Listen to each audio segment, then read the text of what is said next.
Panginoon, muli kami pinagpapasalamat na naman sa araw na pinagkakaloob mo sa amin upang kami makapag-aral ng iyong salita, O Diyos. Salamat, Panginoon, sa iyong presensya sa aming mga buhay at sa aming kalagitnaan ngayon, sapagkat nangako ang aming Panginoong Hesus na kung merong 2 o 3 na nagtitipon sa kanyang pangalan, ikaw, Panginoon, ay nasa aming kalagitnaan.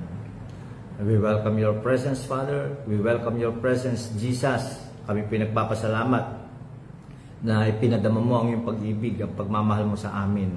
Ipinagkaloob mo, ibinigay mo ang iyong buhay sa amin upang magkaroon kami ng buhay na walang hanggan. At gayon din naman, salamat sa iyo, Banal na Espiritu, na patuloy na nananahan sa bawat isa sa amin, nananampalataya sa aming Panginoon Jesus. Muli, Panginoon, ang dalangin ko sa hapon na ito ay patuloy na ipagkaloob mo sa bawat isa sa amin ang espiritu ng karunungan at kapahayagan nang makilala ka pa namin ng lubusan sa aming mga buhay. Patuloy, O Diyos, na mabuksan ng aming mga pangunawa, magliwanag ito, Panginoon, upang malaman namin ang pag-asa ng pagkatawag mo sa bawat isa sa amin. Makita namin, O Diyos, ang napakagandang plano mo sa aming mga buhay. At maranasan din namin, Panginoon, ang lahat ng yaman na inihanda mo, malaman namin ito, Panginoon, sa amin na mga pinili mo, O Diyos. At gayon din naman maranasan din namin ang kapangyarihan ng Banal na Espiritu sa aming mga buhay. Panginoon, ang dalangin ko, O Diyos, ngayong hapon na ito, ang mayahayag lamang ay ang mga nais mo na mayahayag, O Diyos. At walang ibang may tataas, kundi ang kataas-taas ang pangalan lamang, ang pangalan ni Jesus. Amen and amen. Praise God. Hallelujah. At nais ko po na tignan natin nung mga nagdaang mga araw, pinag-uusapan lagi natin ano po ninyo. Napakaganda na malaman natin talaga na merong planong maganda ang Diyos sa ating mga buhay. Paulit-ulit ko pong sinasabi yun sapagkat nakafocus ang maraming tao ngayon na pinagtutuunan nila ang pansin ay kung paano sila umunlad sa buhay, kung paano ang gagawin nila sa kanilang mga buhay. Pero mas mainam po na makita natin ang masundan natin at ang magawa natin ay yung napakagandang plano ng Diyos sa ating mga buhay. Kaya nga po sa Jeremiah 29:11, ang pagkakasabi po roon ng banal na kasulatan ay sa English, sabi po niya, "For I know the plans that I have for you, declares the Lord." Idineklara na ng Diyos ang kanyang mga plano sa ating mga buhay. Sabi niya, "Plans to prosper you and not to harm you, plans to give you hope and a future." Alam po ninyo, ang pagkakasaysay niya sa Tagalog, sabi po niya, "Ako lamang ang nakakaalam ng mga panukala ko para sa inyo." So meron ng plano ang Diyos para sa atin. At alam na alam ng Diyos ang kanyang plano sa ating mga buhay. Kaya, yun lamang nais natin makita. Hindi po ba madiscover? At ang sabi niya, ang mga planong ito'y hindi ninyo ikasasama, ikabubuti ninyo ito. Magbibigay ito ng pag-asa at magandang kinabukasan. So napakaganda po. Kung mga tao ay hopeless, nakikita nila parang wala ng pag-asa, wala ng magandang kinabukasan para sa kanila. Alam po ninyo, ang Panginoon na nagsasabi, meron akong magandang plano sa inyo, nagawa na ito, inihanda ko na para sa inyo, lakaran nyo na lang. Sapagkat sa planong ito, makakabuti sa inyo, hindi nyo ito kasasama, magbibigay ito sa inyo ng pag-asa at magandang kinabukasan. Praise God, hindi po ba?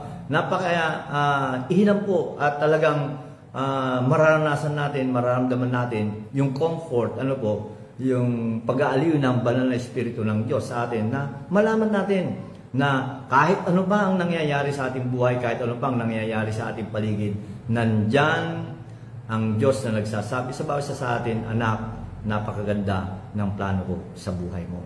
Ayan, at sabihin niya kung tayo nawawalan ng pag-asa, punong-puno ito ng pag-asa at may nakalaan na magandang kinabukasan para sa ating lahat. Hallelujah. Kaya nga po, yun ang lagi nating dapat tignan sa buhay nito, na tunay na napakabuti ng ating Diyos. Ang Diyos po natin, dakila ang kanyang pag-ibig. Mahal na mahal po tayo ng Diyos. Alam po ninyo, ang napakaganda sa ating Ama na nasa langit, ay hindi niya hinintay na tayo magbagong buhay. Hindi po ba? Upang abutin niya. Ayan, hindi po. Ang kahit sabi niya ang salita ng Diyos, kahit nung tayo ay makasalanan pa, ipinadamanaan ng Diyos ang kanyang pagmamahal o ang kanyang sa amin. Nung ipadala niya ang kanyang upang ang sino mang manampalataya sa kanya ay hindi na po mapapahamak kundi magkakaroon ng buhay na walang hanggan. Praise God, hindi po ba? Ganyan kabuti ang ating Diyos. Ganyan kadakila ang ating Ama, ang pag-ibig ng ating Ama. Glory to God. Kaya, alam po ninyo, doon pa lang ay hindi na tayo magdududa o magdadalawang isip na ibigay ang buong tiwala natin sa ating Panginoon. Napakahalaga po na italaga natin ang ating mga sarili. Sa English po, ang ginamit po niya ay consecrate. Yung italaga po natin ang ating sarili. Sabi nga ng iba, ihiwalay natin para sa Diyos ang ating mga sarili. Kaya nating isuko ang lahat sa Diyos. Hindi po ba? Sapagkat napakabuti ng Diyos, hindi niya tayo iiwan ng Diyos sa atin. So, napakabuti ng ating Panginoon. Kaya, kaya nating ibigay ang ating pagtitiwala sa Kanya. Kaya nga, ang sabi ng salita ng Diyos, trust in the Lord with all your heart and lean not on your own understanding. Sabi niya, magtiwala kayo sa Diyos ng buong puso at huwag kayo magtitiwala o mananangan sa inyong sariling kaalaman. Sa lahat ng inyong gagawin, ang sabi niya, isanggunin niyo sa Diyos at isasaayos niya ang inyong kaparaanan. Praise God. Kaya yung mga nagdaan po pag-aaral natin, hindi po ba, pinag-aaralan natin kung ano yung mga bagay na hindi dapat ito ang magudyok sa atin upang gumawa ng desisyon sa buhay na to. Ayan, kailangan ibigay talaga natin ang lahat ng ito sa Diyos. Kaya nandyan ang banal na Espiritu ng Diyos na siya ang laging patnubay po natin.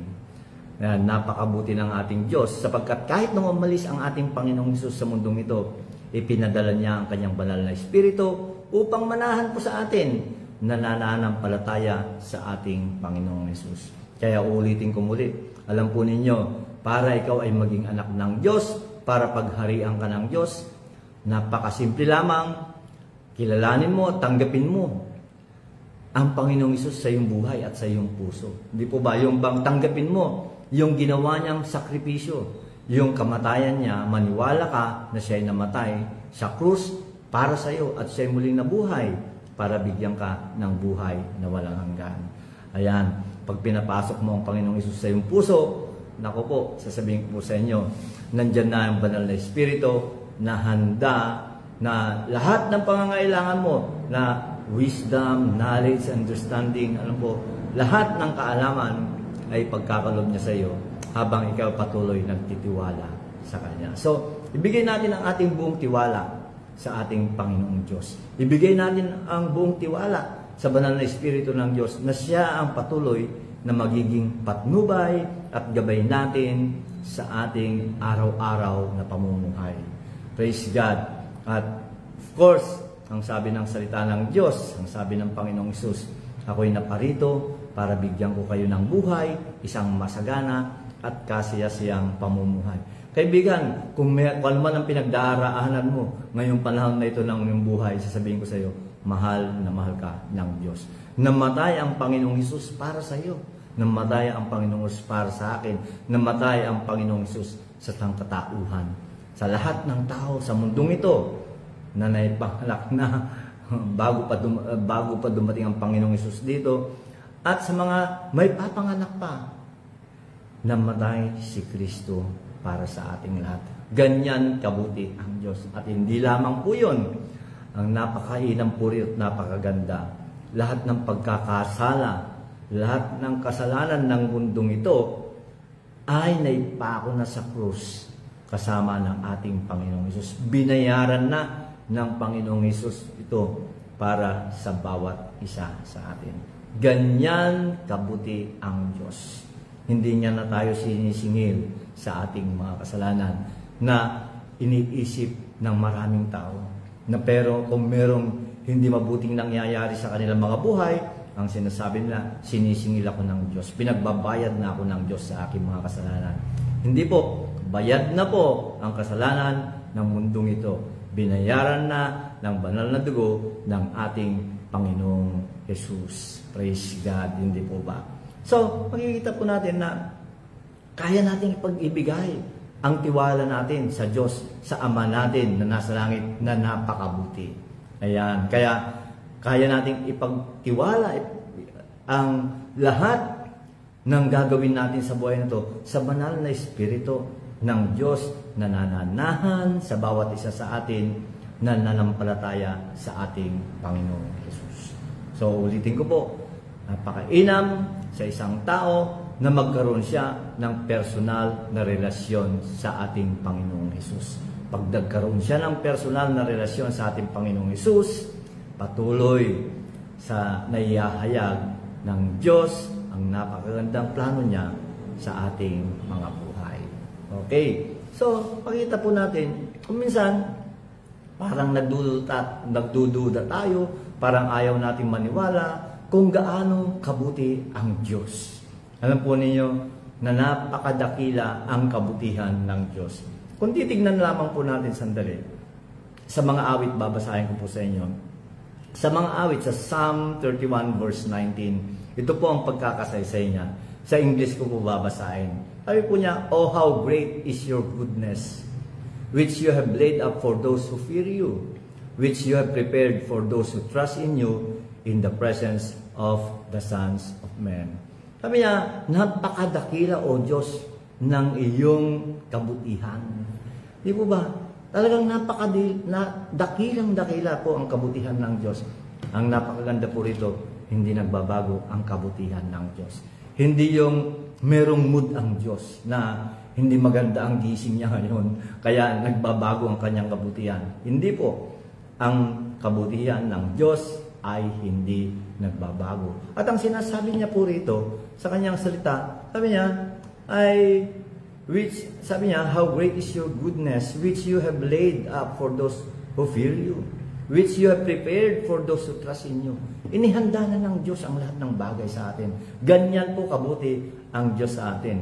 Yung kabutihan ng Diyos, inihanda niya para sa bawat mananampalataya po sa Kanya. Sa mga nagtitiwala po sa Kanya. Ayan. At ang sabi ng salita ng Diyos, lahat ng kabutihan ng Diyos inihanda niya para sa atin sa mundong ito.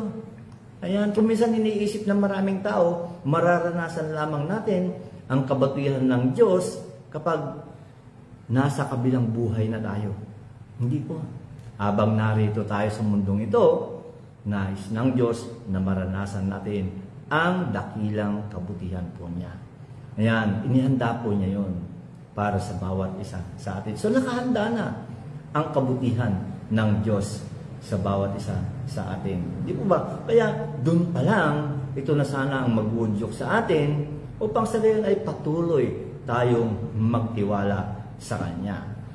Kung titignan pa ho natin sa mga ibang nakasulat sa banal na kasulatan, dahil nais ko po, kaya nga ito tinatawag na pag-aaral ng salita ng Diyos, lagi po tayong may basihan sa salita ng Diyos. Sa lahat po ng inaaral natin dito o pinag-uusapan natin, hallelujah, sa broadcast na ito. Ang sabi po niya, kung titignan po natin, sa Psalm, sa mga awit, 36 verse 7, ang sabi po niya rito, ng iyong pag-ibig, Diyos, O God. Sabi niya, how precious is your loving kindness, O God. Therefore, the children of men put their trust under the shadow of your wings. Alam po ninyo, pwede nating ibigay ang buong tiwala natin sa Diyos.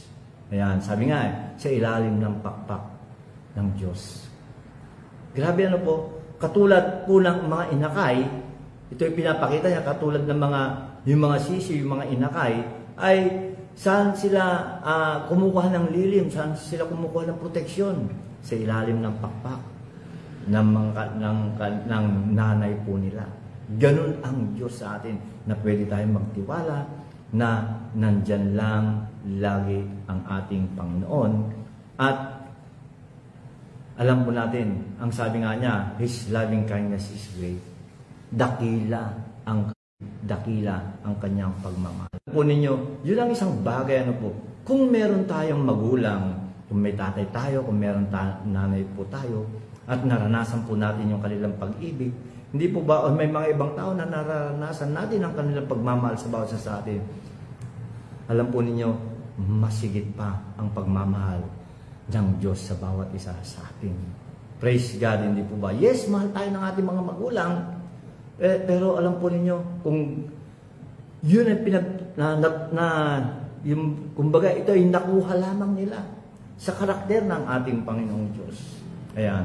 Pero ang Diyos po natin, hindi nagbabago ang kanyang pagmamahal sa bawat isa sa atin.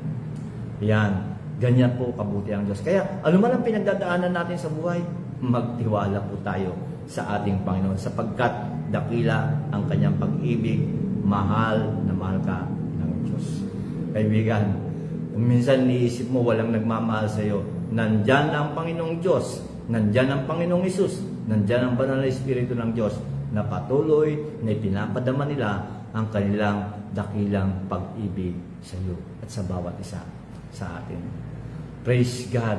Alam po niyo, kahit nasa mundong makasalanan po tayo, sa napakagulong mundo na ito, nandyan ang Diyos na patuloy na umiibig at nagmamahal sa bawat isa sa atin. Kung titignan po natin, sa verse 8, hallelujah, ito po ang kanyang pagkakasaysay. So, yung kung itutuloy ko pong babasahin yung umpisahan ko sa verse 7. How precious is your loving kindness, O God. Therefore, the children of men put their trust under the shadow of your wings. They are abundantly supplied or abundantly satisfied with the fullness of your house, and you give them drink for the river of your pleasures. Tignan ko lamang po sa Tagalog ang pagkakasali niya, sapagkat napakaganda ng sinasabi nito ng salita ng Diyos. Sabi po niya rito sa verse 8, sa pagkain ay sagana sa sarili mong tahanan, doon sila umiinom sa batis ng kabutihan. Ang sinasabi ng salita ng Diyos dito, ayan, kung ibabalik po ko po sa English lamang, ano po, sabi niya, they are abundantly supplied with the fullness of your heart, of your house. Yung mga taong nagtitiwala po sa Diyos. Sabi niya, they are abundantly supplied. Sagana ang supply nila. Sagana sila na tinutugunan ng Diyos ang kanilang pangangailangan kung nasa tahanan po tayo ng Diyos. Ang tanong, paano ba tayo mapupunta sa tahanan ng Diyos? Ayan. Sa ating pong pakikipagrelasyon sa ating Panginoong Hesus. Kaya nga, unahin mo, ang sabi ng salita ng Diyos, na hanapin ang kaharian ng Diyos. Bakit? Lahat ng kakailanganin mo sa buhay nito, idadagdag na lang ng Diyos sa iyo. Glory to God. Hindi po ba? Ganun po kabuti ang Diyos. We are abundantly satisfied. Hindi lang yung supply ang sagana, kundi talagang masasatisfy po tayo. Ayan. Kumbaga, kung sa pagkain talagang mabubusog po tayo. Praise God, hindi po ba? Ganun po kabuti ang Diyos. At alam po ninyo, ito po ang isang ang panliling lang po ng dyablo. Sabi niya, pag sumunod ka sa Diyos, ayan, pag tinanggap mo si Kristo sa buhay mo, maraming pagsubok ang madadaanan mo. Alam po ninyo, maraming ang pagkukulang. Marami kang hindi mararanasan sa buhay nito. Marami kang hindi matitikman sa buhay nito. Ito po ay isang panliling lang ng dyablo sa bawat isa sa atin. Sagana po sa tahanan ng Diyos. Walang pagkukulang sa tahanan ng Diyos. Maaaring nakakaranas tayo ng pagkukulang sa ating mga tahanan, alam po ninyo. Pero kung patuloy tayo nagtitiwala sa Diyos at tayo ay alam natin na nasa kaharian ng Diyos dahil pinapasok natin si Kristo sa puso natin, nagkaroon tayo ng personal na relasyon sa Kanya. Sasabihin ko sa iyo, tayo ngayon ay kasama sa sambahayan ng Diyos, nasa pamilya ka na ng Diyos, at sagana sa tahanan ng Diyos. Hindi ka magkukulang, kaibigan. Kailanman, ang laging sinasabi, Panginoon, salamat, kailanman ay hindi ka nagkulang sa buhay ko. Pero may mga pagkakataon sa sinasabi natin, dahil ako rin naranasan ko. Ako nung estudyante, naranasan ko rin ng hindi kumain na maghapon. Alam po rin nyo. Pero hindi ito kagagawan ng Diyos. Hindi po ba maaring kagawan ng ibang tao, kagagawan ng diablo, or kagagawan po talaga natin kaya hindi natin naranasan ng bagay na. Pero kailanman ay hindi nagkulang ang Diyos sa buhay ko. Masasabi ko po yan, hindi nagkulang ang Diyos sa buhay ko. Ganyan po kabuti ang ating Amang nasa langit. Kaya, yung tiwala po natin, hindi masasayang. Hindi po ba? At hindi lamang po yun. Ang sabi ng salita ng Diyos, kung itutuloy natin sa verse 9, sa binasa natin, "For with you is the fountain of life." Hindi po ba? In your life, we see light. In you is the fountain of life. Yung bukal po ng buhay ay matatagpuan natin sa Diyos. Hallelujah. Siya ang pinanggagalingan po ng buhay. Hindi kailanman nanggaling sa Diyos ang kamatayan. Ang kamatayan naggaling sa diablo. Hindi plinano ng Diyos na mamatay ang tao sa mundong ito. Wala po sa plano ng Diyos ang bagay na yon. Ngunit dumating ang kamatayan dahil sa kasalanan ng tao. Pero, praise God, ang Diyos ang pinanggagalingan ng buhay, hindi po siya ang bumabawi ng buhay. Ang sabi ng Panginoong Hesus, na parito ako para bigyan ko kayo ng buhay, isang masagana at kasiyasiyang pamumuhay. Napakabuti ng Diyos, hindi po ba? So, sa Kanya po, nanggagaling ng buhay. Lahat ng buhay sa Kanya nanggagaling. Totoo naman po yun. Kailanman, ang diablo ay hindi kayang bumuhay. Ang Diyos lang ang makakayahan na magbigay ng buhay. Praise God. Mismo kahit ang Panginoong Hesus, sinabi niya, "I am the resurrection and the life." Ako ang muling pagkabuhay at ako ang buhay. At kahit ang sabi po ni St. John, di ba? Ang kanyang salita ay espiritu at nagbibigay ng buhay. Praise God. Hallelujah. Di lamang po yun. Lahat ng mabubuti at ganap na bagay, ang sabi po ni James, sa James chapter 1 verse 17, "Every good gift and every perfect gift comes from above, it comes from the Father of lights." Ang lahat ng mabuti at ganap na bagay ay nagmumula sa Diyos ng liwanag. Di po ba? Na siya, ang Tagalog kasi pagkakasaysay pa niya ron pagkakasabi niya, na siyang lumikha ng liwanag. Na maaaring yung liwanag na ito, katulad ng ibang mga liwanag nakikita natin, ay maaaring pag tumayo tayo ay merong madilim na lugar, yung bang may shadow, hindi po ba? Sa Diyos, wala pong ganon. Praise God. Ang sabi ng salita ng Diyos, ulitin ko, "Every good gift and every perfect gift comes from above, from the Father of light, in whom there is no shadow of variation or turning." Alam po ninyo, hindi nagbabago ang kabutihan ng Diyos. Hindi nagbabago ang pagmamahal ng Diyos. Hindi nagbabago yung kakaloob po ng Diyos natin. Sapagkat ang lahat ng nanggagaling sa Kanya ay mabuti at ganap. Hallelujah. Ganon kabuti ang Diyos sa bawat isa sa atin. So, may bibigay po natin ang ating tiwala. Alam nyo, kung minsan yun ang deception ng diablo, yun ang panlilinlang ng diablo. Kaya yung bago ko binasa yun, yung every good gift and every perfect gift, ang sabi niya ron, yung sa verse 16, sabi niya, "Huwag kayong padaya, mga kapatid kong minamahal." Nililin lang tayo kung minsan ng diablo, hindi po ba? Na pag may nawala sa atin, may nagbago, ay sabi na, nagbago ang isip ng Diyos. Binawi ito ng Diyos. Wala pong katotohanan ang bagay na yun. Basta ipinagkaloob po ng Diyos, hindi na po yan binabawi ng ating Diyos. Ayan. Of course, sabi nila, ba't nawala?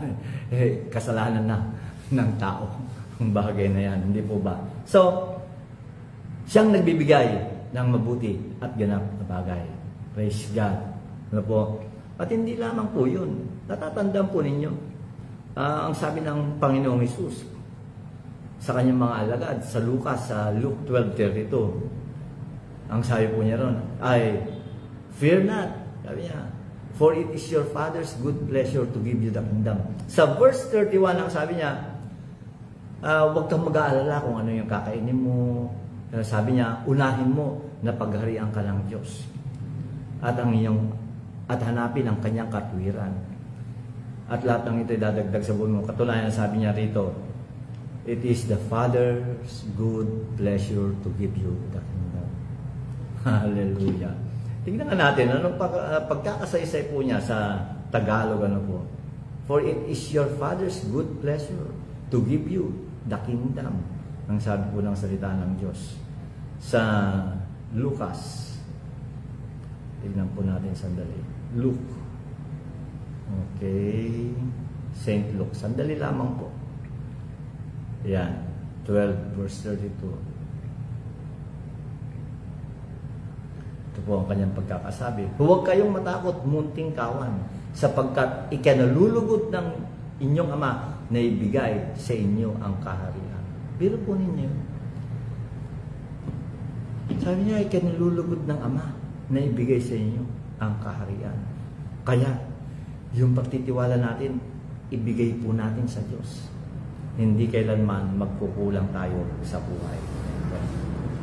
At alam po ninyo, napakaganda po na kung meron po kayong pagkakataon at inihikayat ko po kayo, balikan po ninyo yung mga verse na binabasa ko sa mga awit, Psalm chapter 36. Ano po? Sapagkat, naku po, napakaganda ng mga sinasabi ng salita sapagkat, at hindi lang ito maganda, ito'y pawang mga katotohanan. Sabi nga niya, siya yung pinanggagalingan ng buhay. So, at hindi lamang po yun. Yung supply. Siya ang pinakagalingan ng supply po natin sa lahat ng pagkakataon sa buhay po natin. Kaya, ang sabi nga po niya sa Isaiah, dito ko po tatapusin, napakabilis po ng oras. Sa Isaiah chapter 1 verse 19, the willing and the obedient eat the good of the land. Yung willing, yung pumapayag, sabi niya. At yung mga masunurin, ay kakainin nila. Yung mabubuti, ayan, habang narito sa mundong ito. At sinasabi ang bagay na yun, alam po ninyo, makakagaya natin gumawa ng mabuti, sapagkat yung kabutihan ng Diyos nasa atin, kung tinanggap natin si Kristo sa ating mga buhay, at dilangan po yun, nakakagawa po tayo ng mabuti, dahil yung grace po ng Diyos, ay nasa bawat isa sa atin. Kaibigan, mahal na mahal ka ng ating Panginoon. At nais niya, balik ka sa Kanya. Kung nawalay ka sa Kanya, ay kilala, inanyayaan kita ngayon sa isang maikling panalangin. Sumunod ka, tanggapin mo si Kristo sa buhay mo at mararanasan mo ang lahat ng pangako ng Diyos sa buhay mo. Makikita mo, umpisahan mong sundin o sundan ang napakagandang plano niya. Hallelujah. Sige kaibigan, nais ko na sumunod ka sa maikling panalangin na ito. Panginoong Diyos, ayan, sumunod ka. Panginoong Diyos, ako'y naniniwala na ang Panginoong Hesus ay namatay at muli mo siyang binuhay. Panginoong Hesus, pinapapasok kita sa aking puso, maghari ka sa buhay ko, tinatanggap kita bilang sarili kong Diyos at tagapagligtas. At Panginoon, sa buhay na nagkakaloob mo sa akin at sa pamamagitan ng iyong banal na Espiritu ay mayahayag sa akin ang napakagandang plano mo sa aking buhay. Maraming pong salamat. Ito ang aking dalangin sa makapangyarihang pangalan ni Jesus.